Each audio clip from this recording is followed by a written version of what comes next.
Let's face it, AI has gotten a pretty bad rap in the media and pop culture. Just think of Terminator, Blade Runner, or Ex Machina. But I think it's time that we give AI a fair shake.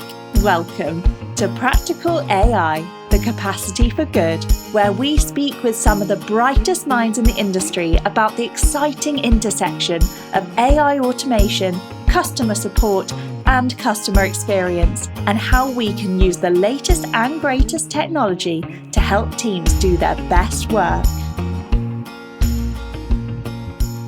Machine learning is what makes the AI smarter. And so as the machine continues to learn, it gets better and better. As it does, consumers are going to trust it. Okay, well, hello, everyone. I'm James Diel. Welcome to another episode of Practical AI, the Capacity for Good.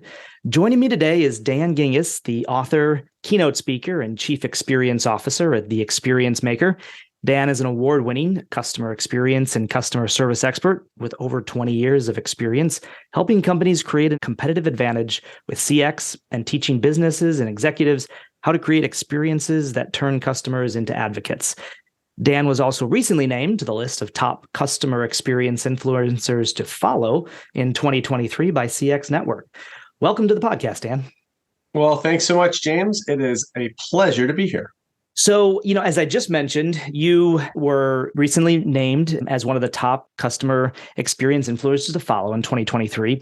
And so with that said, you obviously bring something to this space. I'd love to understand what drew you to this space to kind of get us going here. Why CX, why customer experience, and how did it all start? And what is your focus today as you see this space developing? Sure. Well, I kind of fell into CX by accident in reality. I was a marketer for almost 20 years, straight out of college, started in direct mail, grew into email and social media and SEO and digital website, all that sort of stuff. And when I was at Discover Card for almost 10 years, one of the cool things about that company is they rotate people all the time. If you're in a role more than 2 years, you're considered ancient. So I got recruited by the chief digital officer into a new role that was called the director of digital customer experience and social media. And I thought this was hilarious that I got recruited because I had never done anything in the space of either customer experience or social media. So I had no idea why the guy wanted me. So I asked him, we went out to lunch and I was like, look, I'm really flattered that you recruited me to this role, but why'd you pick me? And he said something that really changed the whole course of my career. He said, Dan, I've been watching you in business meetings, and I noticed that you always wear the customer hat. You are always trying to solve a business problem through the lens of the customer. And I stopped for a second. I'm like, doesn't everybody do that? And he's like, no. And we really need to start doing that in digital. And this was 2012, so he was right.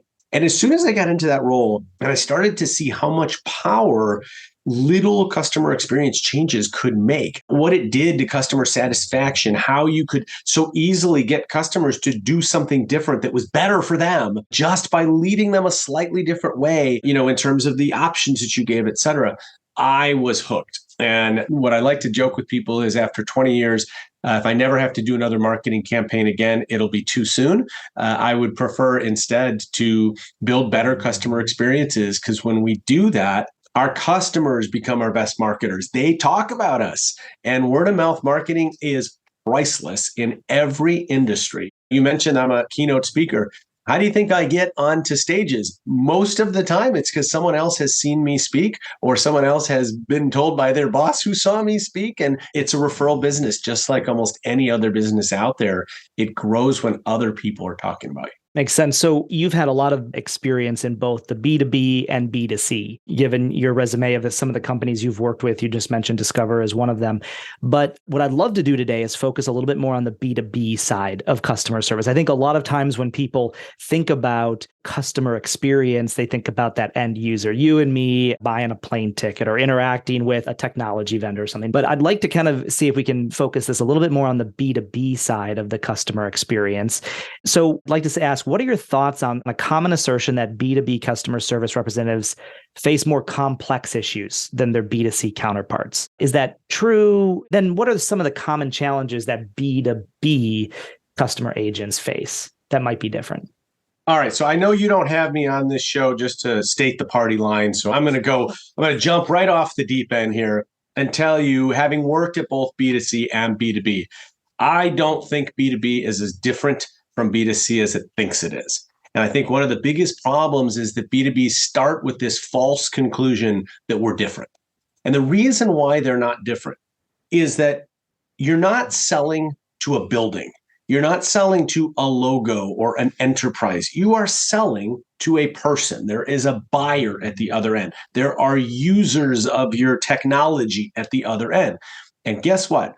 All of those people, consumers in their real life. And so they think like consumers because they are consumers. And the truth is, whether you like it or not, if they went out last night to dinner with their significant other and had an amazing experience and everybody treated them like royalty and the food was incredible and the service was great, when they get to work the next day and they're dealing with your company, they expect that same experience. And you may not think that's fair. You may not want that to be, but that's how people think. We compare every experience to the last great experience that we had. And I don't think that consumers, humans, make a huge distinction between B2B and B2C as much as the B2Bs do themselves, right? Now, to answer your question directly, I do think there is more complexity in B2B. Sometimes that is fairly earned. Sometimes that's because we've made the complexity ourselves. And this is true in B2C too, right? Think about healthcare.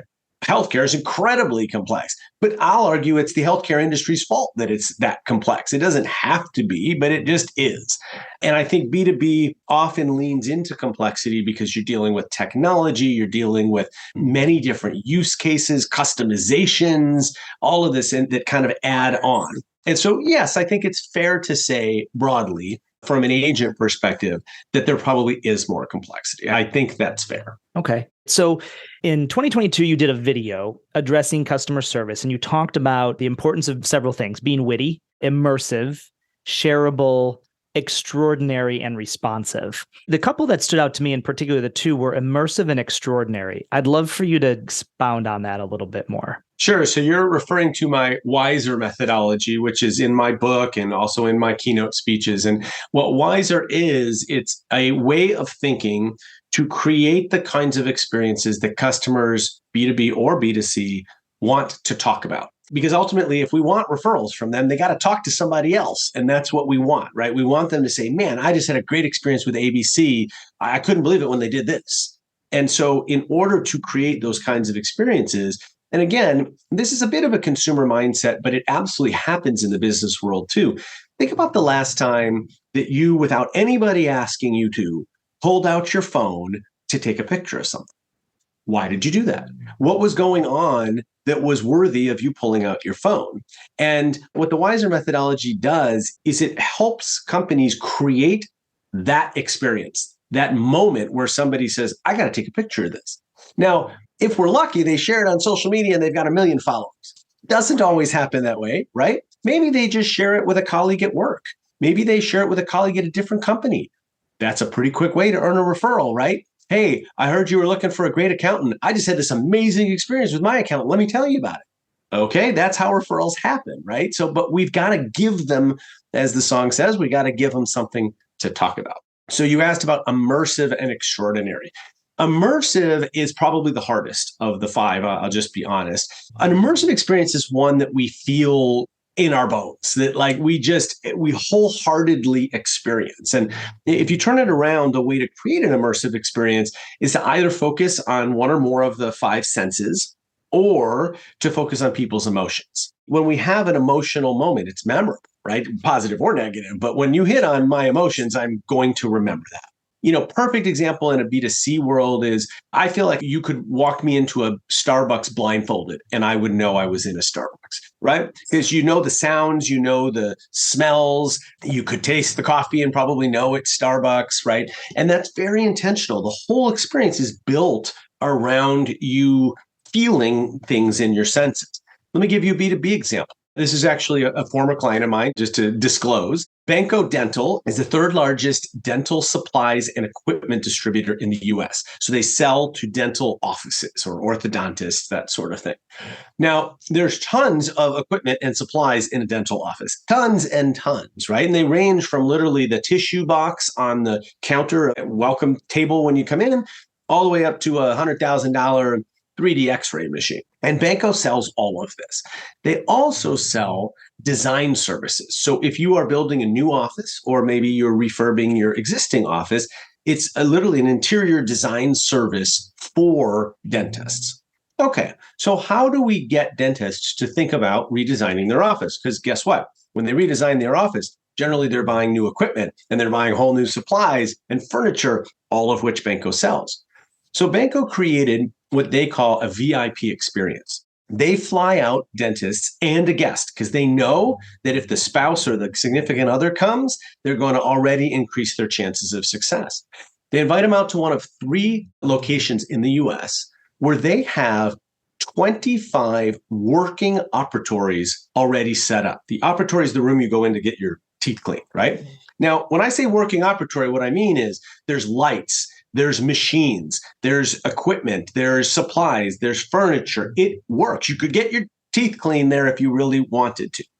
The reason they have this is that all 25 have different things about them.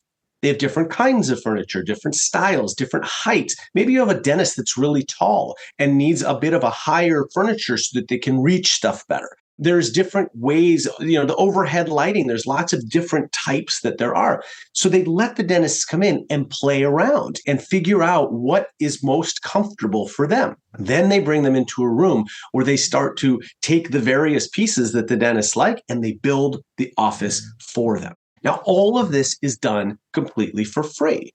Why in the world would they do that, right? It's expensive. They're flying people out, putting them in a hotel, whatever. It is because 75%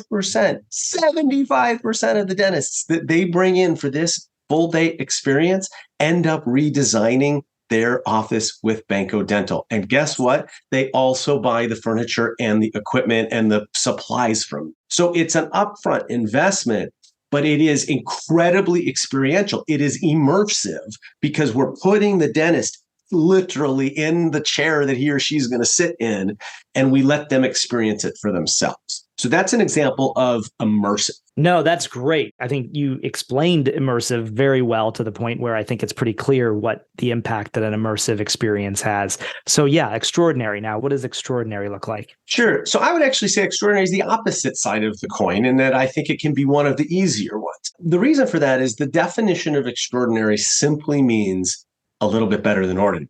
It doesn't mean miles better than ordinary. It just means better. And the good news for all of the folks that are watching or listening to this is chances are your competitors are ordinary. So all you've got to do is be a little bit better than them. Even if you're selling something substantially the same at substantially the same price, this is where customer experience can be the ultimate differentiator, because we can create an experience that is just simply better than our competitors. And that's what gets us to extraordinary. One of my favorite examples of this is a B2C, but I think it plays really well in the B2B world, because all of the examples that I share, they're across industries, right? So it doesn't matter if you don't work in this industry. The idea is we can learn from any industry. And again, this is why I always encourage B2Bs. Think like consumers, because if you're never looking at consumer industries for inspiration, you're missing where lots of the fun is happening, right? There's a hotel that I travel a lot for speaking gigs, and I was staying in a hotel one night. And I don't know if this happens to you, but whenever I wake up in the middle of the night in a hotel, it's always darker than it is at home. And I have to go to the bathroom, but one time before, I crashed into the bed trying to get there, and I know I plugged in my phone somewhere, and I don't want to trip on the cord. So I very gingerly put my feet down on the floor. As soon as I do that, a motion-activated light at the bottom of the nightstand illuminates the path to the bathroom. Magical. 2:30 in the morning, I'm like, great. So I go to the bathroom, come back, being the customer experience guy that I am. I got to get down on hands and knees and see what's going on here, take a picture of it for my book and my presentation. And it turns out that this is like a 50-cent stick-on light that they have just stuck onto the bottom of the nightstand. It's not expensive. It's not operationally complex, but it totally transforms the experience from ordinary to extraordinary. And so the reason I love that example is it doesn't take millions of dollars to do this. Now, one last thing about this example, we got to look at, well, how did they think of this? How did this ever even come up? Well, it was one of two ways, and either way is perfectly acceptable. Method number one, they listened to their customers. Customers were telling them it's too dark in the room. I banged into the bed. I tripped over the phone cord. Like, you need more lights. They listened to customers and they took action, something that all companies should continue to do. The second, and this is really key, and it is harder for B2Bs, but it is not impossible. The second is that an executive of this hotel company decided to spend the night in his or her own hotel, something that executives don't do nearly enough. Become a customer of your own company. And that executive went to bed that night and just like me, woke up in the morning in the middle of the night, had to go to the bathroom and said, man, it's dark in here. And then they said, maybe we should do something about that. And hence the light. So I always encourage people, to the best of your ability, become a customer of your own business. Log into your own platform. Forget your password and go through that process, because I'll bet it's a lot of fun for your customers. We don't ever spend enough time doing the things we make our customers do, so we never know kind of how annoying they are. But again, we put on our own consumer hats. We know that it's annoying to fix a password. We hate doing that. So then why do we make our customers do it? And let's figure out a way to do it better so that it isn't as arduous for our customers. That's some fantastic advice. I think, drinking your own Kool-Aid, that, being a customer of your own business, really, really important. And that illustration was really powerful. Something you mentioned, however, in what you were talking about is that competing on price, that can be really hard to do. Typically, I think you'd call it a loser's game, right? I do. It's loser's game. It's a race to the bottom. Right. Not a good way to get to the top. So how do you see the advent of the customer experience as really predominantly the thing to leverage for differentiation? How do you see that as being significant? And who are some successful people that you have seen employ the customer experience and stand out against competitors, even when their price might even be a little bit more expensive, for instance? Yeah, great question. I look at competing on price as a loser's game because it's a race to the bottom. Competing on product or service, also really hard. Look, I know most B2Bs think that their product or service is unique and different from anybody else. At the end of the day, most of the time, you're doing something similar to a number of direct competitors. You might have the best CRM in the world, but there's still Salesforce over there doing CRM too, right? And they've been doing it longer and whatever. And so unless you have a truly, truly unique service that no one else offers, it is very difficult in the B2B space to say, well, we are totally different. By the way, in B2B, if you are totally different, the challenge you're going to run into is nobody knows they need you, or you don't know what department to go talk to because there's no buyer for what you're selling. So you take product and price out of the equation, and essentially what's left is experience. And that's why I think it is such the differentiator, because every company can compete on experience. And one of the good things about experience is it's generally delivered two ways. It's delivered by technology. It's also delivered by your employees. No one else has your employees. So by definition, your employee base is unique. You can have a unique customer experience because it's delivered by them. And so when we start to think that way, and we start to think about how customer retention, customer stickiness is so critical to success in B2B, we got to make customers feel proud to be our customers, feel like we've got their back, feel like if something goes wrong, we're going to be there immediately to fix it. Feel like when they sign a contract, they just made the best career decision of their lives. That's the kinds of things we go back to appealing to emotions, right? Mm-hmm. I always love telling the story to B2B groups. Think about what happens in a B2B when we sign a new contract. Almost every company has some sort of celebration. Either it's a Slack channel, or they ring a bell, or they go out for drinks, or whatever it is they do, they're celebrating the win. That's great. The problem is the people who made that win possible, your brand new customer, are not invited to the celebration. So let's think about what they're doing instead. Well, that person's going home that night to their significant other, and they're going home one of two ways. They're either going home and saying, man, honey, I just signed a $2 million deal today. I hope this works out, because if it doesn't, my boss is going to fire me. I am really nervous. Right. I think I made the right decision, but I don't know. Or they go home and they say, honey, I just signed a $2 million contract today. It's going to get me promoted because I did all the research and I found the best company out there. And I love these guys because they've got my back. And I know that they are going to deliver what they said. And I am so confident about this decision. I feel great. That's powerful. Okay, two very different experiences, Yes, right? Right. So unless you're doing anything to ensure the second one's happening, what's likely happening is the first one. And again, not to overstate the point that your buyer is also a consumer. This is what we call in the consumer world buyer's remorse. Everybody has it. We go buy something big and expensive. We're worried we made a mistake. It's very natural. So for B2Bs, that moment when you're ringing the bell and you're having that party, bring that customer into that celebration, put a literal or figurative arm around them and say, you just made the best decision of your career. We're going to help you get promoted. We're going to be with you every step of the way. And I'm telling you, you're going to make a huge difference at the very beginning of a relationship when it matters the most. I love that. That is one of the best pieces of advice I've heard in a long time about when that sale is over, what are you doing to actually make that customer feel really good about the decision they just made? That's powerful. Good stuff. So you have a quote, and the quote says, any company can improve the customer experience by focusing on the best asset they already have, existing customers. So kind of what we were just talking about, really prioritizing and putting on a pedestal, almost, if you will, the current customer. And so one of the things, especially in the economy we're dealing with right now, is a pullback, is spending slowing. And so companies are looking at, hey, we have existing customers that love our product, that are still buying from us. How do we continue to drive expansion revenue, especially for SaaS companies when they're looking at how do we get more revenue out of our current customers? I think some of the things you're driving at here are probably key to ensuring good opportunities with expansion revenue. Can you talk about how you see those two things playing together? Yeah, absolutely. If your company is like most, if you look at the amount of money that you spend on sales and marketing, and you compare it to the amount of money you spend on your existing customers, there's like no comparison, right? It'll be multiple times bigger trying to acquire new customers. Now, we've all seen the same statistics that show that it is a whole lot cheaper to keep a customer than it is to acquire a new one.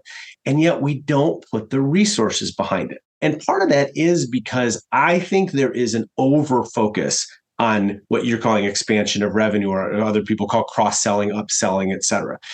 My first focus when I have a customer come in the door is making sure that 1000% I deliver what I promised to them, right? Because they're never buying anything else from me if I don't. So the first thing we got to do is do what we said we were going to do. And if we can do it, in a friendly and human way along the way and make them feel good and all that, that's even better. The second thing I want to make sure is that they stay with me for more than just however many months or years, right? That they renew. Okay. Honestly, I don't care if they renew for more money or for the same money. I just want them to stay. Because if I could tell you today that 100% of your new customers will stay with you forever, you'll never worry about upselling again because you won't have to, right? Part of the reason why we end up with this massive focus, not only on upselling, but on new sales, is because of something that I like to call the leaky bucket. And what this is we've got customers every day that are leaving us. Why? Because we didn't deliver what we promised, or their expectations weren't met. Now, the worst people that leave us are the ones that leave us and don't even tell us why. They just don't renew, and you never get an answer. You're sitting there saying, well, what did we do? Was it something we said? We have no idea. And that really stinks because we can't make any changes.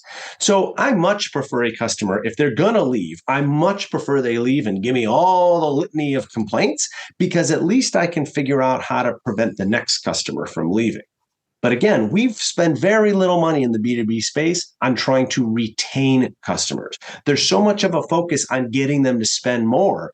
Let's get them to stay first, right? Because if they're not here, they're not spending anything. And then we can work on the upsell. Okay, good. So let's transition a little bit here and let's talk a little bit about the thing that is top of mind for so many people right now, AI, automation. Chat GPT, right? So based on your experience, what is the impact of AI automated customer support on the B2B experience? And how can that help companies gain a competitive edge? So, first thing I think is we've got to have the right philosophy.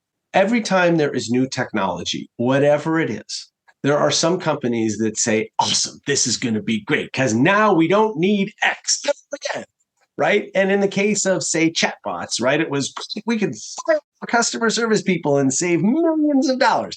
That is not the philosophy that I would advise, right? So let's all just take a step and say, all right, technology is wonderful. It's getting better and better. I am marveling at the fact that we are in the second generation now of ChatGPT, which was like a month after the first generation. I mean, we are still at the very, very beginning of all of this, and it's mind-blowing, right? So it only gets better over time. But let's not look at it as a replacement. Let's look at it as a supplement, as a complement. I always like to imagine, for example, remember IBM's Watson, the one that went on to Jeopardy and beat all the humans? Well, I always love to imagine in my head a customer service agent that's sitting next to Watson, right? Now, again, you're going to sense a theme here. I always like to, when I talk about getting in people's shoes, like I really want to do it, right? So let's think about this agent. This agent has all the confidence in the world because they know that any answer to any question, they got it right here. They got the Jeopardy champion right next to them, right? So they know they're going to know the answer to a question. They also know that they're not going to have to spend time looking at 17 screens and opening all these and typing this and clack, clack, clack, and this and all, because they're sitting next to the Jeopardy champion that's just going to tell them the answer. Well, if we now put ourselves into that customer service agent's body, our job now is just to be human. It's just to have a conversation with the customer. To make that human connection. To make the connection and have a relationship, right? Because we got all the answers over here.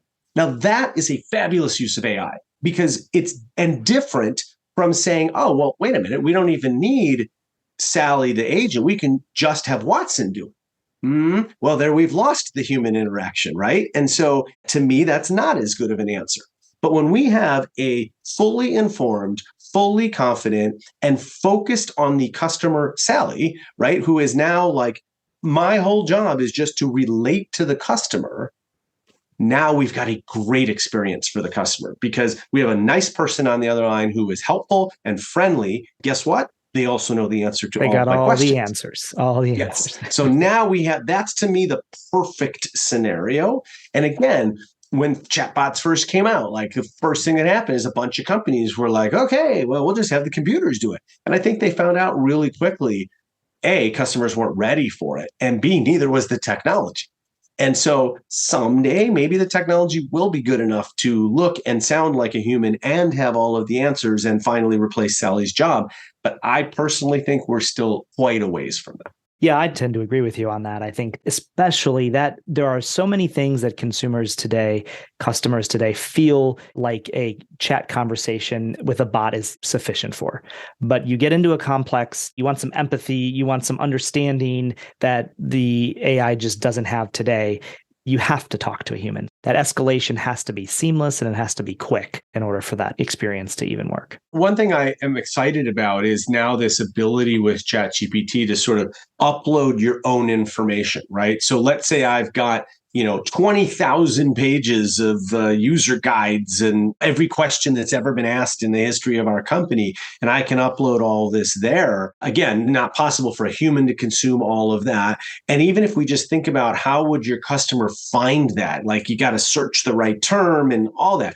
Now, if all I got to do is kind of just ask my question and ChatGPT can go figure out the answer from the volumes and volumes of data that we have, that's great. And so now I might be, working on your system at 2:00 in the morning when your customer service is closed and I can still get my answer. And that is also a great experience. Mm-hmm.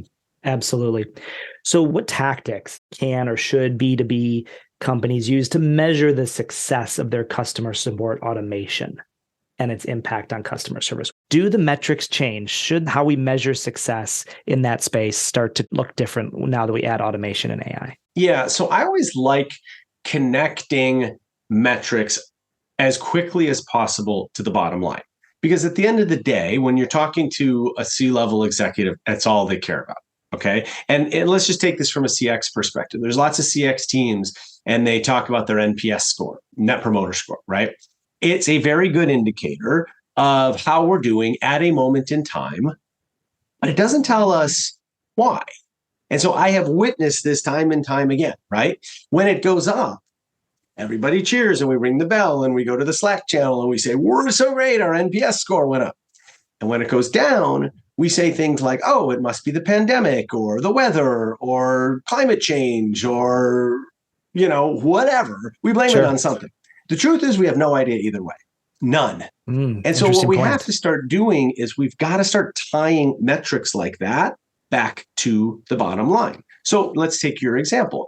The first thing I would look at is some metric around the accuracy of the AI. And that's a pretty objective metric, right? How many times out of 100 does it give an answer that the customer is happy with? And even with ChatGPT, right? Because it's a conversation, you can measure, like, how many times do I have to clarify myself until you actually give me the answer that I want? Quick example. The other day I asked ChatGPT, I was writing a blog about the new Starbucks CEO and how the first thing he did was get his barista certification. And he also committed to spending a half a day a month in a store as a worker. And so I asked ChatGPT what other CEOs have worked in their stores.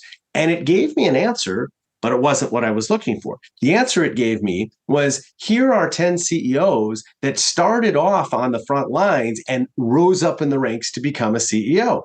Good answer to some question, but not the question I was asking. So I had to clarify it. And I said, no, how many CEOs are working on the front lines while they're CEOs? And it gave me a different answer.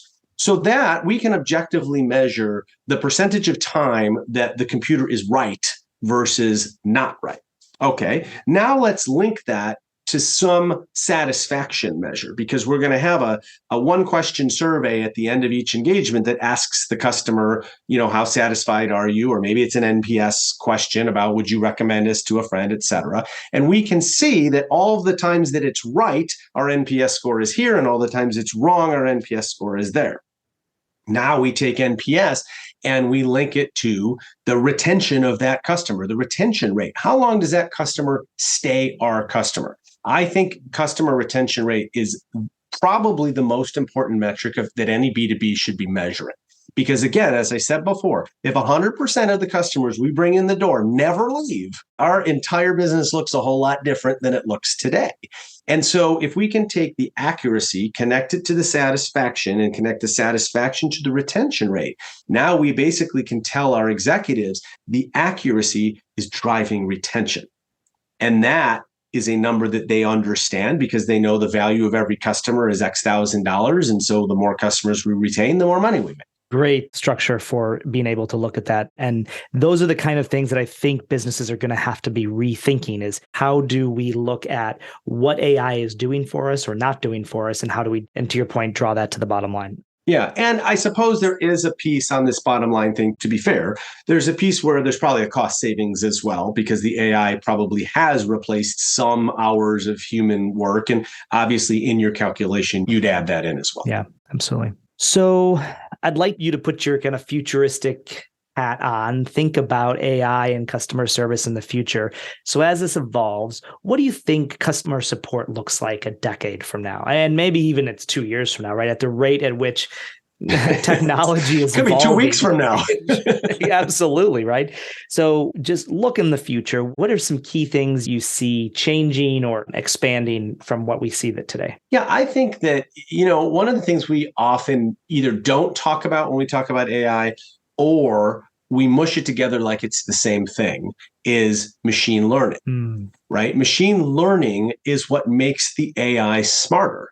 And so as the machine continues to learn, it gets better and better. And we've seen this just through 2 versions of ChatGPT, right? It is going to keep getting better and better. I think as it does, consumers are going to trust it more. I mean, I will tell you as a consumer, with no offense to anybody out there, when I see a chatbot on a site, my first reaction is to roll my eyes because I got a pretty good shot of not getting my question answered, right?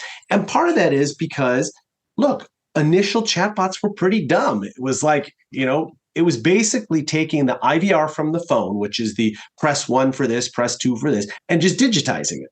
Now, raise your hand, or if you're driving in the car, keep your hands on the wheel. But, let me know if you really like going through an IVR on the phone. Like, is that an enjoyable experience? No. But when the first chatbots came out, all we did was just transfer that to the digital. And we said, well, tell us, what would you like to do? Would you like to do A, B, C, or D?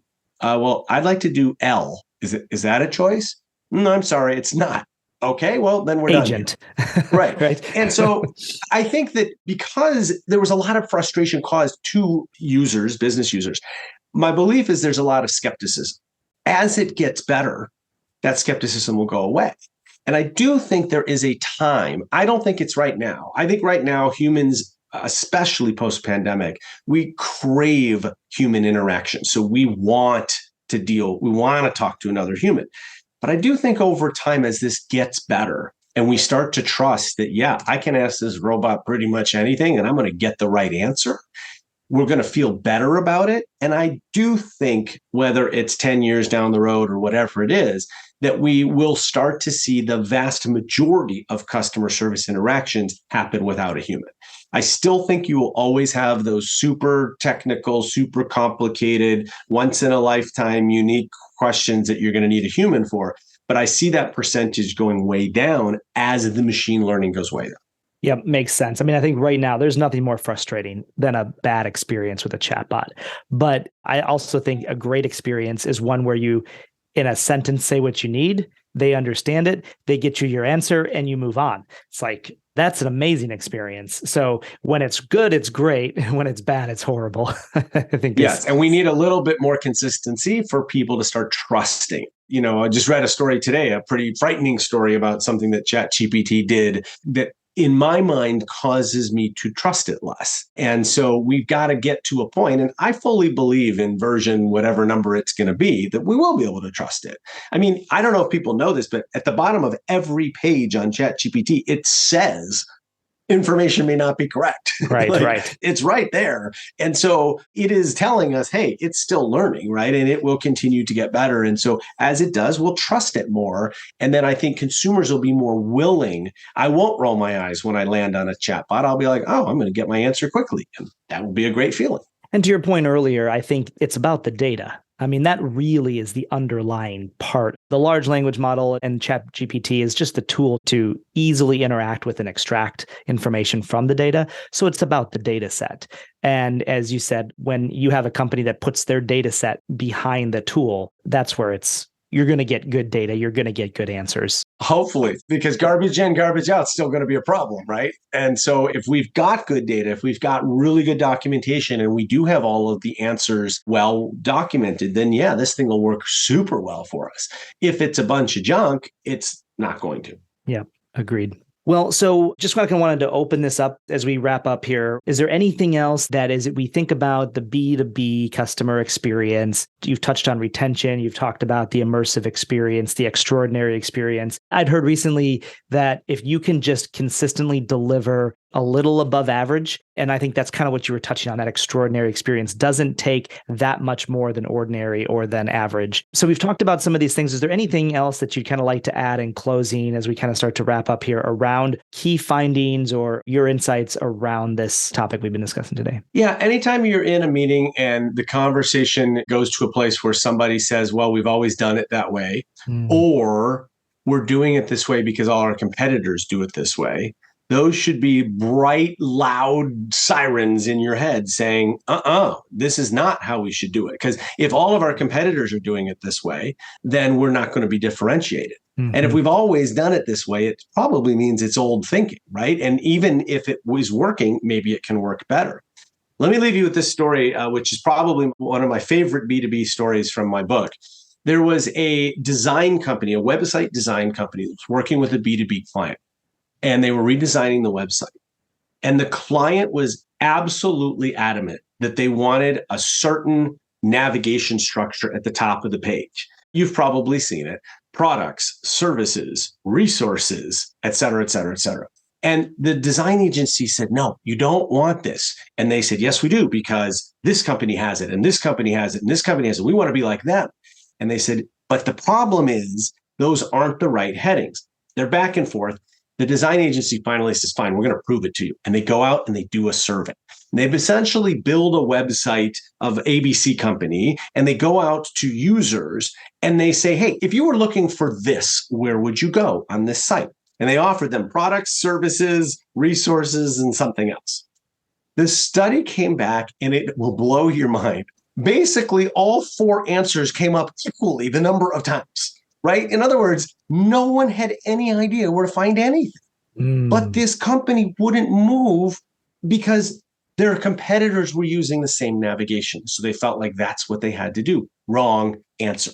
Right? And so what turned out to be, and this study also cited as a B2C example, cited Chewy as a really nice example of navigation. That, Chewy figures out very quick, what animal are you talking about? Are you talking about food or medication? Like it sends you down a tree really fast to get to where you want to go. It doesn't use broad, vague words like products and resources and services. People don't know what that is.